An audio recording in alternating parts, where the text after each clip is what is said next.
أعوذ بالله من الشيطان الرجيم. بسم الله الرحمن الرحيم. ونريد أن نمن على الذين استضعفوا في الأرض ونجعلهم أئمة ونجعلهم الوارثين. سورة القصص 5 نمبر آیات. پدې 5 نمبر آیات کی هم د موسی علیہ السلام واقعہ ذکر کیږي، هم د نبی علیہ السلام د پاره د مسلمانانو د پاره د صلی مضمون دی. د صلی مضمون په دې طریقه باندې د بنی اسرائیل باندې چې کوم ظلمونه کېدل د فرعون له طرف نه، هغه ظلمونو احوال تاسو ولیدل چې کله د بنی اسرائیل د موسی علیہ السلام په نگرانی کې الله تعالی آسمانی لار اختیار کړه. الله تعالی دغه ظالمانو بیخ وسته او دغه مسلمان ته آزاد شو. دغه شان د کې په کومه زمانہ کې چې خلک دین لکار کوي، اسلام د پاره قرباني کوي او دی بشریت باندې برابر عمل کوي، دي مخالفین چې څومره طاقتور دي چې بغیر کیږي، لکه څنګه چې فرعونیان هلاک شوي دي چې دوی هلاک کیږي او دوی کمزور د الله تعالی اختیارات او ریاستونه ور کوي. نو تسری د اسلامي تحریکونو د اسلامي رهبرانو لپاره الله تعالی ونريد امن اراده لرله ان نمنا چې من احسان وکړو علی الذین استضعفوا فاغه کسان باندې چې کمزوري شوي وو په لار د پسمای. د دې نه مراد بنی اسرائیل کمزوري شوي، د هغوی افرادی قوت چې کم دیغه معذور شوي او ماشومان به قتلول. دا شان د ریاست او د حکومت نه بیخي بار شوي، هیڅ قسم عہدې او دې ته نه ملاوېدل او دې سره په دې باندې د غلامۍ هغه بیکارونه به کول او په خپل باندې شي مالکان بنو. نو الله یې موږ اراده وکړه چې موږ احسان وکړو په هغه کسانو باندې چې کمزوري شي او بس ما کې بنی اسرائیل. ونجعلهم امن وګرځو دوی لرا ائمه امامان. ائمه جمع د امام د دینی مشر ته ویل کېږي، قدوه فی الدین د دین کې سربراہ او مشر ته ویل کېږي. زمونږ اراده شوه چې د بنی اسرائیلو کې لوی دین رهبران جوړو. ونجعلهم الوارثین، امن وګرځو دوی لرا مالکان د دې ځمکې، د مصر اختیارات دی بنی اسرائیل ته ملاوي شي. ونمکن لهم فی الارض، من اختیارات ورکو دوی ته بزمکه کې، ځمکه نه مراد د قدمی سر ځمکه مراد او د اختیاراتو نه مراد حکومت او بادشاہي ده چې د مصر بادشاہي هم بنی اسرائیل ته حواله شي. نو دې ځکه کې د دریو احساناتو ذکر. یو احسان دا چې دینی رهبری او دینی مشاري به دوی ته حواله کیږي، او د ځان له نعمت او د ځان له اعزاز او صلاحیت ته. دویم دا چې دا به د مصر د ځمکې مالکان شي، او دریم د مالک کېدو سره سم به د بنی اسرائیل نه به هم د مصر بادشاہان به د بنی اسرائیل نشي، حکمرانان مردوي. د دریو احسانات او اراده الله تعالی د بنی اسرائیل باره کې وکړه. ونوریا امن وخایو فرعون ته وحامان او حامان وجنودهم او د هغې لښکرو ته منهم د دوی نه ما هغه څه کانو یحذرون چې دوی د هغې باره کې یریدل. دوی د کوم څه نه یریدل چې هغه ورته موږ وښایو. دوی د څه نه یریدل؟ دوی د دې نه یریدل چې زموږ د حکومت او ریاست خراب نشي، بل چا له په لاس باندې ورنشي او موږ د حکومت نه ونه ایستلی شو. همدغه خبره ورته الله تعالی وښودله. دوی مکمل هلاک کړل او د غوړ مصر د وزګار کو بنی اسرائیل ته حواله کړ چې د کومې خبرې نه یریدل هماغه خبرې په خپلو سترګو باندې ولیدله.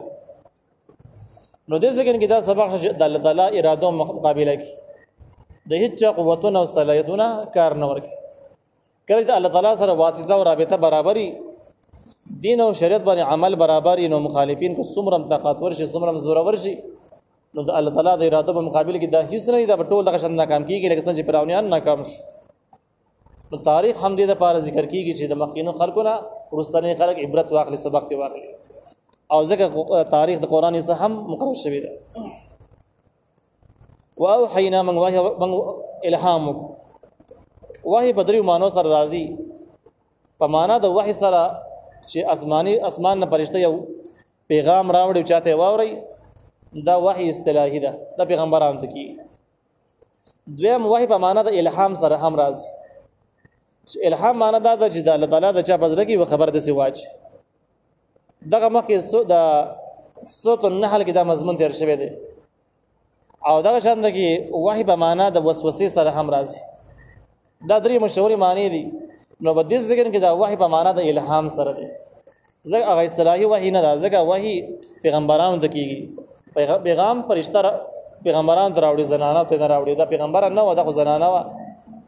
نو پته لګي چې دغه معنا د ذکر کې مراد نه ده دوی معنا چې هغه پزره کې خبره اچول دي هغه ته مراد د موسی عليه السلام پزره کې الله تعالی خبره واچول ان ارضعيه جته ورکه ودی موسی عليه السلام د موسی عليه السلام پیدا شو الله تعالی د پزره کې واچول چې بس پټو ته ورکه وجه سو کې ونی نه پیدا خفت هر کله تیاری دی علیه بدی باندې کله چې دا پټېدل قابل نو خبره ښکارا کېدل او حکومتي کم اداري چې بیا غوي ته پته لګیدل پیغام مخې پیراون تر رسیدو چې کې ماشومان باندې پابندي و د قتل عام اعلان شو نو بیا په دغه ټیم کې پیدا خفت هر کله تیاری دی علیه بدی باندې چې پیغام پیراون ته ورسي فالقيه نداکیه دا په یم بدریاب او دریاب کې د خودر طریقې و دوه خدای صندوق کې به بان کې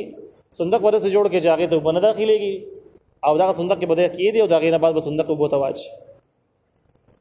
ولا تخافي تیاریګه ما یعنی دا یاره ما ساته چې دا صندوق په ډوب شي موسی عليه السلام په کې وفات شي د سپیکر مکو ولا تحزني خپکیګه ما پس شي باندې چې موسی عليه السلام را جدا شو او دا به شرطي بده باندې هم خپکیګه ځکه ان رادوه یقینا زرا واپس کون کې یم دی موسی عليه السلام در الی کتاب دغه موسی عليه السلام تاساقه کې د بیرته راسیږي به طریقه باندې او برس طریقه باندې براشي چې بیا به د دشمنانو خطر هم پکې نه د پیراون قصه پکې هم نه او تاسو سره به وسیږي بر طریقه باندې وشي وجاعلوه زګرزون دلاره من المرسلین د پیغمبرانو چې کله ټیمی راشي نو بس دا خبره موسی عليه السلام د مور په ځای کې الله تعالی واچولې موسی عليه السلام مور هم دغه هدایت مطابق د قصه دایره وړو بس صندوق کې بند کو او درینیل ته ور واچو بس درینیل دی ویو پل دقته نوراوچت کده لرا آل فرعون خاندان د فرعون څنګه راوچت کو د کم زګین راوچت مشهور خدا د دغه دریای نیل نه یو نهر راجدا شي او د فرعون بکور کې پیدو نو هغه حساب سره راجدا شو د صندوق او رسا د فرعون به د کور کې ور روان شو الله تعالی د دشمنانو ته خدای تاسو د چانه یریږي دغه کس به تاسو بکور کې زغړ کا متاسو به خرچم کوي تاسو به خبر هم نه او تاسو به یخن ختم هم کی نو په دې طریقه باندې دا صندوق وبو کې راتاو شو در منصور والا بده کې دویم قول هم لیکل چې دا خو تاریخ ته احادیث نه دي چې کني دا نه حضرت جدا شوی وو پیروان کوړ تر راغله دا تاریخي اقوال دي دویم قول به کې دا دی چې د پیروان کم خلک چې د کور خاندان خلک دا په چکر باندې تل دریانیل غاړي ته تل الته کې دریانیل کې وکتل جو خسته صندوق را روان دی نو دوی خیال دا و د قوام صندوق نه دی کې دې چې په دې کې قیمتي سامان پروتي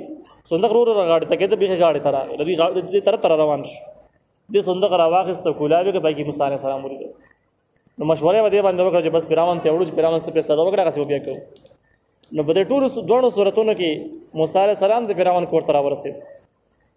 ليكون لهم عدوا وحزنا دې د پاره چې انجام داش چې د موسی عليه السلام د دې لپاره دشمن او غم جوړ شي دا دین لوی دشمنان دي انسانیت دشمنان دي چې موسی عليه السلام ول بغیر سر در جوړ شي